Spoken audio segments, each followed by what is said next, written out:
오신 여러분들을 환영합니다. 이렇게 모이기 어려운 때에도 오히려 더 많이 모이시고, 우리 권세찬양대 분들은 오늘 제일 많이 모이신 것 같네요. 7명씩 앉으시면 제일 많이 앉으신 거라고 제가 저번 주랑 배웠습니다. 그래서 제일 많이 앉으셨네요. 그래서 여러모로 이렇게 모이기를 힘쓰는 우리 충신교회, 하나님께서 기뻐 받으실 줄 믿습니다. 오늘 말씀은 로마서 1장 16절에서 17절, 로마서의 주제의 말씀이라 하는 말씀인데요, 오늘 이 말씀을 함께 나누려고 합니다. 오늘 밤에 우리가 죽는다면 우리는 구원받을 수 있을까요? 오늘 밤 죽는다면 여러분은 천국에 가실 수 있으십니까? 여러분들 그러한 확신이 여러분들에게 있으십니까? 호주 시드니의 조지가에서 전도하던 한 노인이 40년간 외쳤던 이야기입니다. 당신은 오늘 밤 죽으면 구원받을 수 있습니까? 그 후 이 노인이 한평생을 40년 동안 전도하고 난 후에 그 노인으로 인해서 전도된 사람들의 숫자를 어떤 한 목회자가 조사하게 되었는데요, 그 조사한 결과 14만 6천 명의 사람들이 이 노인의 이 한마디 물음으로 인해 구원을 받았다라고 하는 간증이 있었습니다. 이 노인의 질문과 제가 여러분들에게 드린 질문은 우리에게 깊은 고민에 빠지게 합니다. 그냥 그 시드니의 호주의 이 조지가에서 노인이 전도할 때 그냥 나지막히 이렇게 물을 때 누군가는 듣고 그냥 지나가는 사람도 있었을 테고, 또 이렇게 되묻는 사람도 있었을 텐데, 그런 사람들이 모두 다 깊은 고민에 빠졌다는 것입니다. 나는 죽으면 정말 구원받을 수 있을까? 우리도 또한 그러한 반응들이 있을 것입니다. 우리도 죽으면 구원받을 수 있을까? 우리가 이런 질문을 받는다면 우리의 마음속에 드는 자연스러운 반응은 우리의 행위들을 생각하는 마음들일 것입니다. 먼저는 오늘 우리 아침에 집을 나설 때 우리의 모습들, 두 번째는 어제의 일들, 셋째는 이번 주의 일들, 넷째는 우리의 삶의 모든 일들을 생각해 보면서 우리가 구원받을 수 있을까라는 질문에 우리의 삶을 비추어 보면 어쩌면 우리는 이내 고개가 숙여질 수 있을 것입니다. 그리고 속으로 생각하게 될 수도 있을 것입니다. 내가 행동한 모든 것들로는 구원받을 수 없을 것 같아. 왜 그렇습니까? 우리의 인생은 뿌린 대로 거두는 법칙 속에서 살아가고 있기 때문입니다. 우리가 뿌리는 것들로는 우리는 구원을 받을 수 없기 때문입니다. 그렇지만 성경에서 우리에게 절대적으로 알려주는 것이 있습니다. 그것은 바로 우리는 구원을 위해서 어떠한 것도 뿌릴 수 없다는 사실입니다. 그것은 예수님을 믿은 후에도 그 전에도 동일합니다. 하나님께서 우리를 구원하시는 것은 전적인 은혜입니다. 은혜라는 말은 전적인 누군가의 도움으로 시작되어지고 전적으로 그 누군가에 의해서 끝난다라고 하는 것을 은혜라고 이야기합니다. 우리의 행위가 전혀 들어가지 않음을 이야기하죠. 오늘 말씀을 통해서 우리에게 행하신 하나님의 능력에 다시금 감사하되 무한히 감사하실 수 있는 그런 복된 시간이 되실 수 있기를 주님의 이름으로 축원합니다. 오늘 본문에는 이러한 우리의 구원을 향한 하나님의 능력을 보여주는 장입니다. 로마서는 특별히 구원에 대한 교리들이 적혀 있는데, 로마서 1장 16절에서 17절을 통해서 이 구원을 향한 하나님의 교리들을 집약적으로 보여주고 있습니다. 그래서 오늘 이 로마서 1장 16절에서 17절 우리 다시 한번 읽어보면 좋을 것 같은데요, 우리 같이 한 목소리로 한번 읽어보겠습니다. 시작. 내가 복음을 부끄러워하지 아니하노니 이 복음은 모든 믿는 자에게 구원을 주시는 하나님의 능력이 됨이라. 먼저는 유대인에게요 그리고 헬라인에게로다. 복음에는 하나님의 의가 나타나서 믿음으로 믿음에 이르게 하나니 기록된 바 오직 의인은 믿음으로 말미암아 살리라 함과 같으니라. 아멘. 오늘 본문에는 복음은 우리를 구원시키고자 하시는 하나님의 능력이 나타나 있다라고 말씀하십니다.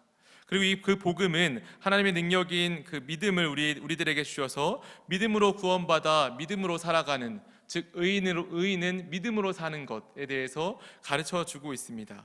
이 똑같은 본문을 유진 피터슨 목사님은 메시지 성경에서 좀 더 우리에게 와닿는 표현으로 해석하고 있습니다. 제가 읽어봐 드리겠습니다. 내가 참으로 자랑스럽게 선포하는 이 소식은 그분의 능력 가득한 계획에 관한 것입니다. 하나님께서 그분을 신뢰하는 사람이면 누구나 유대인으로부터 시작해서 모든 사람에게 이르기까지 다 구원하신다는 엄청난 메시지입니다. 사람들을 바로 세워주시는 하나님의 길은 믿음의 행위 안에서 드러납니다. 이는 성경이 늘 말해온 것과 일치합니다. 하나님을 신뢰함으로 하나님 앞에 바로 세워진 사람은 참으로 살 것입니다 라고 이렇게 해석합니다. 유진 피터스 목사님은 복음을 이렇게 소개하죠. 그분의 능력 가득한 계획이다. 그분의 능력이 가득한 계획이다. 하나님의 계획을 가지고 우리를 그 능력의 계획 속으로 초대하신 것이 복음이다 라고 이렇게 이야기하시는 것입니다. 또한 의인은 믿음으로 말미암아 살리라, 이 구절을 좀 더 풀어서 설명할 때 하나님을 신뢰함으로 하나님 앞에 바로 세워진 사람은 참으로 살 것이다 라고 이렇게 해석합니다. 의인이라는 말을 풀어서 하나님 앞에 바로 세워진 사람이라고 표현합니다. 참으로 그렇습니다. 우리가 이 복음의 하나님의 능력 가득한 계획 속에 초대받을 때 우리는 하나님 앞에 세워진 사람으로 훈련을 받습니다. 그리고 하나님 앞에 세워진 사람으로 훈련을 받을 때 하나님은 우리에게 믿음이라고 하는 것을 주시죠. 오늘 본문에 16절에 나오는 복음에 나타난 하나님의 능력, 이 복음은 특별히 오늘 하나님의 능력이다라고 이렇게 소개하고 있는데요. 이 능력이라고 하는 이 헬라어에는 듀나미스라고 하는 헬라어를 사용합니다. 듀나미스라고 하는 헬라어는 특별히 하나님의 역동적인 힘, 특별히 하나님의 역동적인 영적인 힘을 나타낼 때 쓰는 단어입니다. 즉 하나님이 가지신 능력으로 죄와 허물로 죽은 사람을 하나님께서 살리시는 그러한 능력으로 이 듀나미스를 사용한다라고 하는 것입니다. 하나님은 죄와 허물로 죽은 사람들의 심령을 살리고 하나님께로 나아오는, 그렇게 변화시키는 실질적인 힘을 듀나미스, 하나님의 능력이다라고 이렇게 말씀하시고 있습니다. 하나님의 능력은 우리를 구원하시는 힘, 우리를 변화시키는 힘, 그 자체를 이야기하고 있습니다. 또한 이러한 하나님의 능력을 우리에게 더 구체적으로 이야기할 때 하나님의 의라고 우리 17절에 이야기하고 있는데요. 하나님의 능력은 하나님의 의로 나타납니다. 17절에 우리를 구원하시는 하나님의 의를 말할 때 여기서 말하는 하나님의 의는 죄인을 심판하시는 의가 아니라 그리스도를 통해 죄인을 구원하시는 의입니다. 바울이 빌립보서에서 고백하는 것처럼 이 의는 빌립보서 3장 9절에 바울이 이렇게 고백합니다. 내가 가진 의는 율법에서 난 것이 아니요 오직 그리스도를 믿음으로 말미암은 것이니 곧 믿음으로 하나님께로부터 난 의라. 아멘. 바울은 이 의라고 하는 것을 소개할 때 그리스도로부터 났다라고 하는 표현을 통해서 우리가 받는 의에 대해서 소개합니다. 그래서 바울은 자신이 가진 구원의 의, 구원의 조건들을 오직 예수 그리스도께만 둡니다. 오늘날도 마찬가지입니다.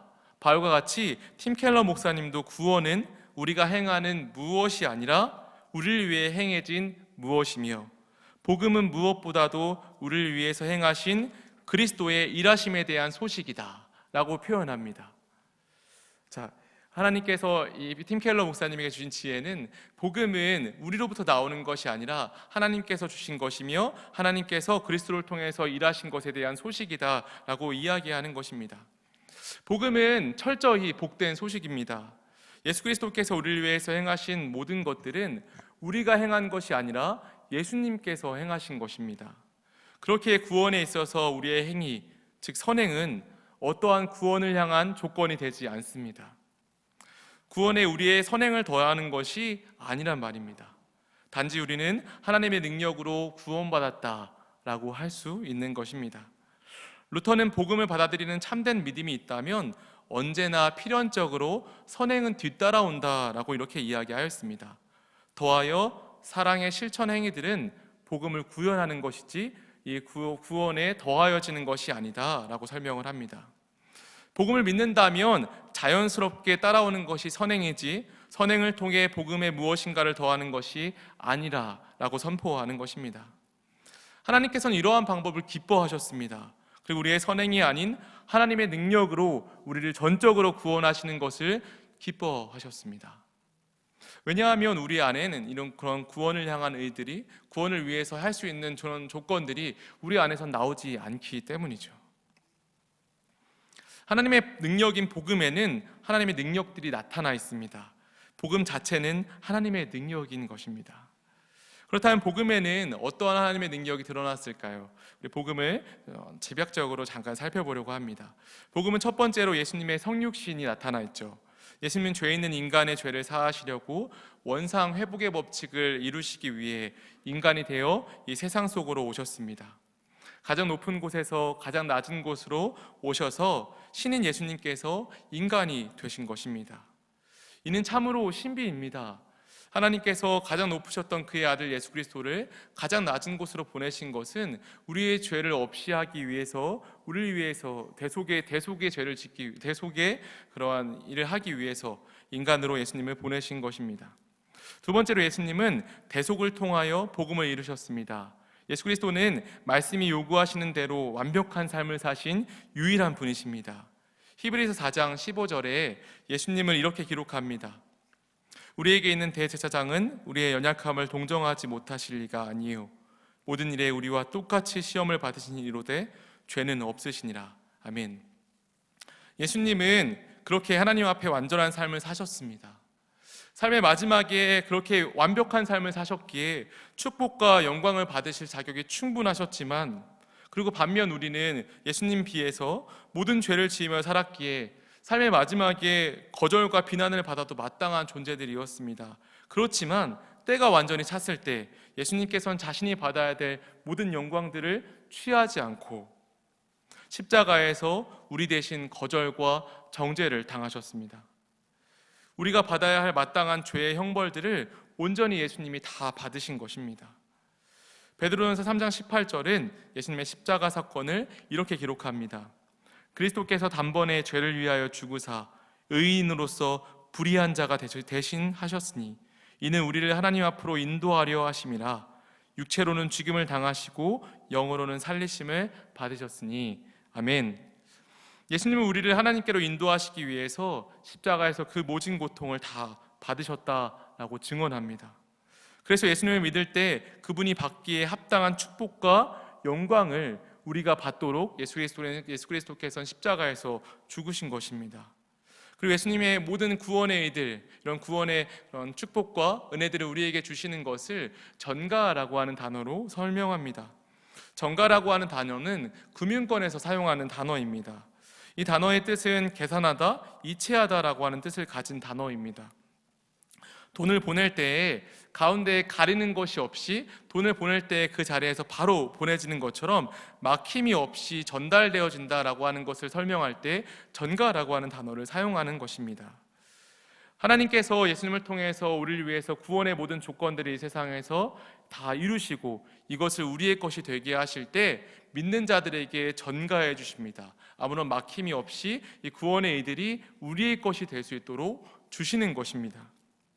이러한 방식으로 우리는 우리를 위해 대속하신 예수 그리스도를 믿음으로 아무런 방해 없이 이 구원의 모든 의들을 우리의 것이 되도록 우리가 받은 것입니다.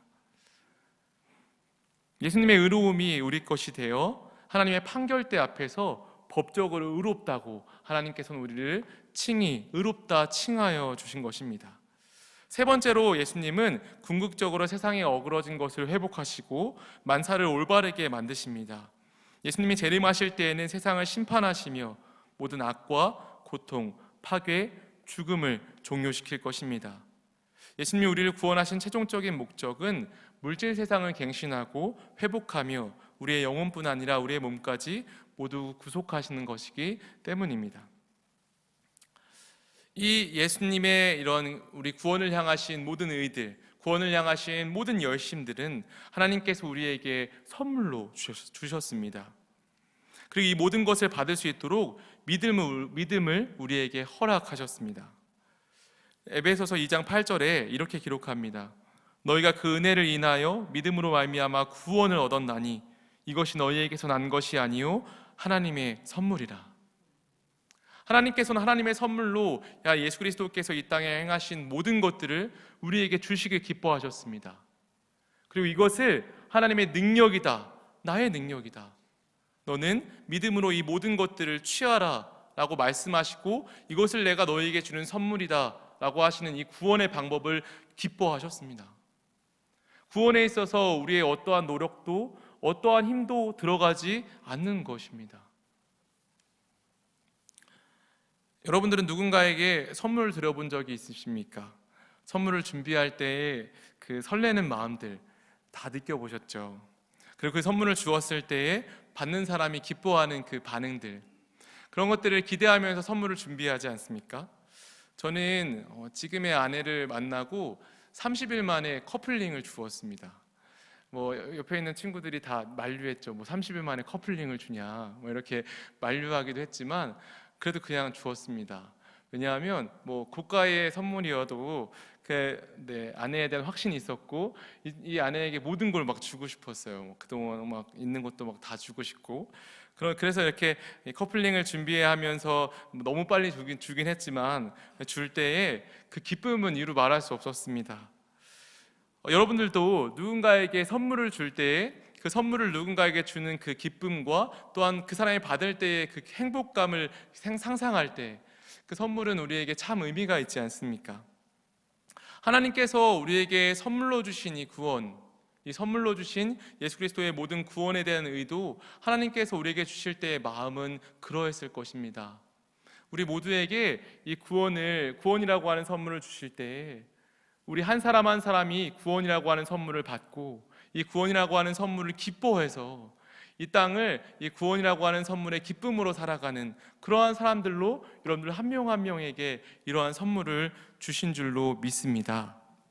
그렇다면 우리에게 주신 하나님이 주신 이 선물 예수 그리스도라고 하는 은혜를 받기 위해서 우리에게는 하나님께서 믿음이라고 하는 어찌 보면 예수 그리스도를 담을 수 있는 그런 상자와 같은 믿음을 우리에게 주셨는데, 그렇다면 참된 믿음이라고 하는 것은 무엇일까요? 우리가 이 예수 그리스도를 잘 믿기 위해서 참된 믿음을 갖기 위해서는 어떠한 믿음을 가지고 있어야 할까요? 하이델베르크 요리문답 21문에는 참된 믿음이란 무엇입니까? 라고 하는 질문이 있습니다. 이 질문에 대한 답변이 이렇습니다. 참된 믿음은 하나님께서 그의 말씀에서 우리에게 계시하신 모든 것이 진리라고 여기는 확실한 지식이며 동시에 하나님께서 복음으로서 내 마음속에 일으키신 굳은 신뢰입니다. 곧 순전히 은혜로 오직 그리스도의 공로 때문에 하나님께서 죄사함과 영원한 의로움과 구원을 다른 사람뿐 아니라 나에게도 주심을 믿는 것입니다. 조금 어려운데요, 제가 한 번 더 읽어드리겠습니다. 참된 믿음은 하나님께서 그의 말씀에서 우리에게 계시하신 모든 것이 진리라고 여기는 확실한 지식이며 동시에 하나님께서 복음으로써 내 마음속에 일으키신 굳은 신뢰입니다. 곧 순전히 은혜로 오직 그리스도의 공로 때문에 하나님께서 죄사함과 영원한 의로움과 구원을 다른 사람뿐 아니라 나에게도 주심을 믿는 것입니다 라고 신앙 고백에서 정리합니다.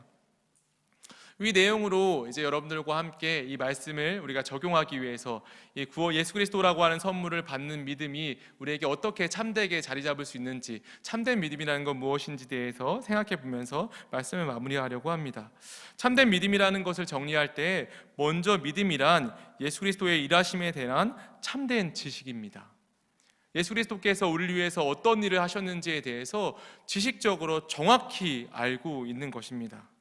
그리고 예수님을 지식적으로 아는 것뿐 아니라 한 걸음 더 나아가서 예수 그리스도를 인격적으로 경험하는 것입니다.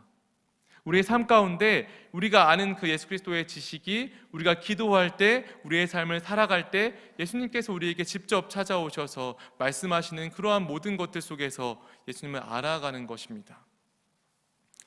예수님의 제자들은 예수님을 따랐고 예수님을 만났습니다.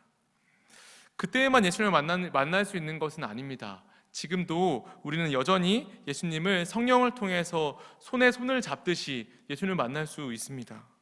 오늘날도 우리는 매일매일 말씀을 통해서 예수 그리스도라고 하는 분을 경험할 수 있고, 예수님이 우리의 삶의 자리에 오셔서 우리의 삶에 얼마든지 이야기해 줄 수 있습니다. 우리는 그것들을 경험하고 있지 않으십니까? 그리고 그때그때마다 세밀하게 예수님은 우리의 삶에 찾아오십니다. 그리고 매일의 삶의 자리에서 말씀하시는 그분이 바로 예수님이십니다.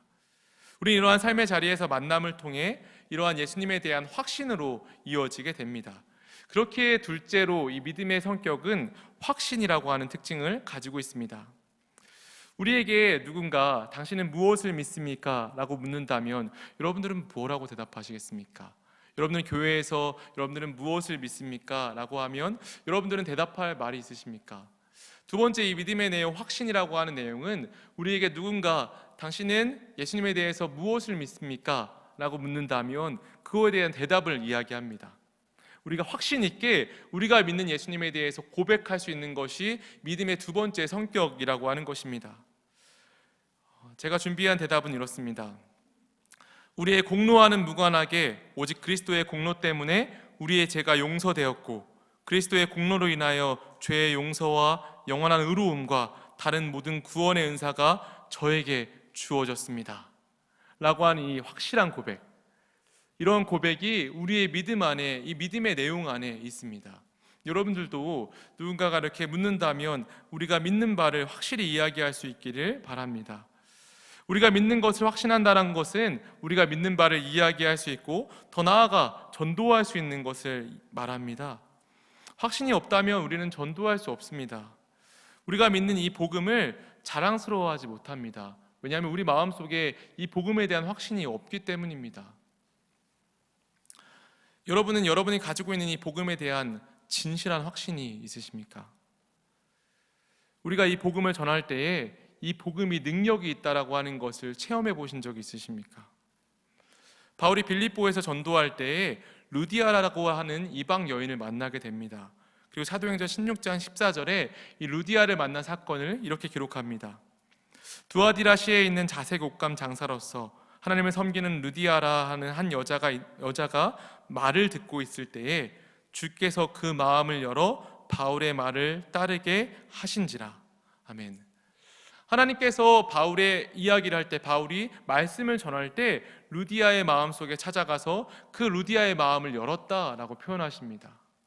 하나님께서 확신을 가지고 이 복음을 전하는 사람들의 입술을 사용하시고 그들이 말하는 이 증언들을 사용하셔서 누군가의 마음을 열어놓으신다는 것입니다. 하나님의 능력은 하나님의 복음을, 확신을 가지고 복음을 전하는 사람들에게 그 능력이 발휘됩니다. 여러분과 제가 가지고 있는 이 확신은 누군가에게 전달되어질 때 그의 마음을 열기에 충분한 하나님의 능력이 있는 줄 믿습니다. 하나님께서 확신을 가지고 전하는 자마다 하나님의 능력이 그를 변화시키겠다라고 약속하시는 것입니다. 그리고 세 번째 믿음의 성격은 바로 신뢰입니다. 이 신뢰는 예수 그리스도께서 지금도 살아계신다라고 하는 그 신뢰함입니다. 우리 안에 성령께서 마음에 계셔서 예수 그리스도의 살아계심이 지금도 우리의 삶 가운데 증언되고 예수 그리스도가 하늘에서 성령을 통해서 우리에게 역사하신다라고 하는 그 믿음의 확신이 우리 마음에 있는가라고 하는 것입니다. 이 신뢰는 단지 아는 것만이 아니라 실제적인 삶에서 그리스도를 주로 섬기고 그의 가르침과 능력을 통해서 삶을 영위하는 것입니다. 그래서 언제나 하나님께서 나와 함께 계시고 하나님 앞에서 살아간다라고 하는 그 코람데오의 정신, 하나님께서 살아계셔서 지금도 나와 함께 하시며 예수님께서 지금도 나를 지켜보시며 나와 함께 한다라고 하는 그 신뢰, 그 확신, 이것이 믿음의 세 번째 내용이라고 하는 것입니다. 오늘 여러분들과 나눴던 이 로마서 1장 16절에서 17절, 이 내용은 이 복음에는 하나님의 능력이 나타나 있다라고 하는 구절입니다. 이 구절은 굉장히 유명한 구절이어서 종교개혁을 이끌었던 루터라고 하는 사람도 이 구절을 통해서 종교개혁을 일으키는 원동력을 갖게 되었는데요. 1517년에 종교개혁을 이끌었던 그 루터가 그의 자서전에서 이렇게 밝히는 부분들이 있습니다. 그런 부분을 같이 나누려 합니다. 오늘 본문의 말씀 중 하나님의 의를 죄를 심판하시는 무서운 하나님의 모습으로만 루터는 처음에 이해했다라고 합니다. 그러나 이러한 오해는 마침내 풀렸습니다. 루터는 비텐버거 수도원의 탑 안에서 체험을 하였는데 그의 체험을 이렇게 기록합니다. 나는 바울이 기록한 로마서를 이해하려고 상당히 노력하였는데 하나님의 의란 말이 항상 마음에 걸렸다. 나는 이 말을 의로우신 하나님이 불의한 자를 심판하시는 하나님의 의로 이해했기 때문이다. 밤낮 나는 이 말씀을 묵상하였는데 마침내 나는 하나님의 의는 하나님의 전적인 은혜로 인해 우리들을 믿음으로 의롭다 칭하시는 하나님의 의라는 진리를 파악했다. 그 순간 나는 다시 태어난 기분을 느꼈으며 천국의 출입구로 들어선 기분을 느꼈다. 성경 전체가 새로운 의미를 지니기 시작했다. 이전에는 하나님의 의라는 말이 나에게 공포심을 자아냈지만 이제는 나에게 말할 수 없는 위대한 사랑의 달콤함을 주는 말이 되었다. 우리 루터가 깨달은 바의 핵심 부분은 이렇죠. 하나님의 의는 하나님의 전적인 은혜로 인해 우리들을 믿음으로 의롭다 칭하시는 하나님의 의라는 진리를 파악했다. 하나님께서는 하나님의 전적인 은혜로 우리를 의롭다라고 이렇게 말씀하십니다.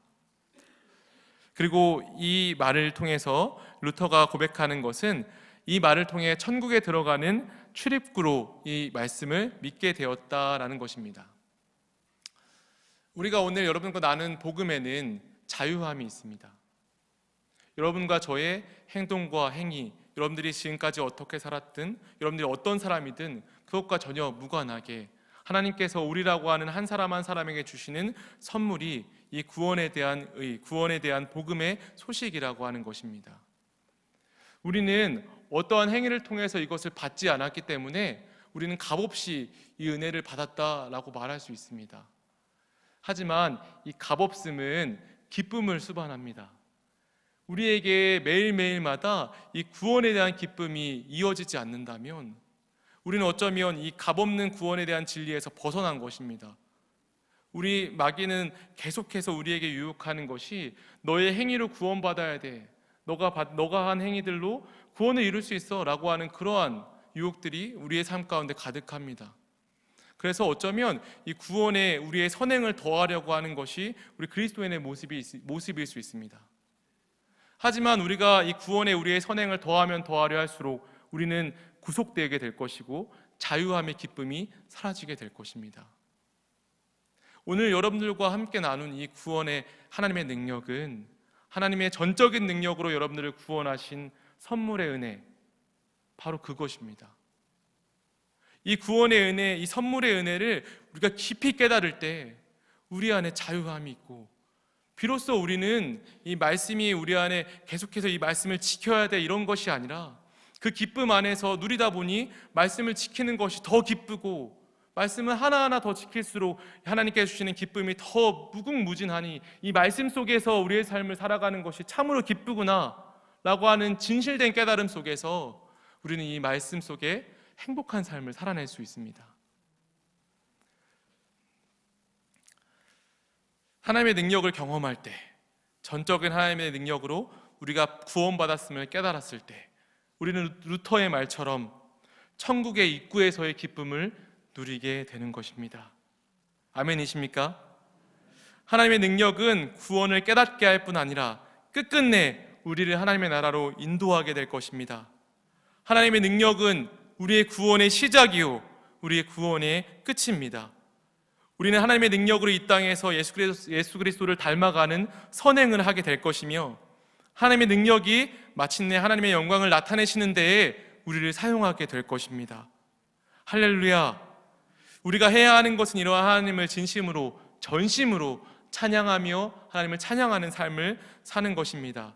매일의 삶에 우리의 입술 속에 할렐루야 할렐루야 이러한 하나님을 찬양하는 이 말들이 끊이지 않고, 하나님께 감사를 드리는 이 감사가 끊이지 않으며, 모든 일 속에 하나님께 영광 올려드리는 이 모든 일들이 우리의 삶에 끊이지 않는 것이 진정한 구원받은 자의 삶, 나의 행위로 구원받지 않고 하나님의 능력으로 구원받은 자의 삶인 줄 믿습니다.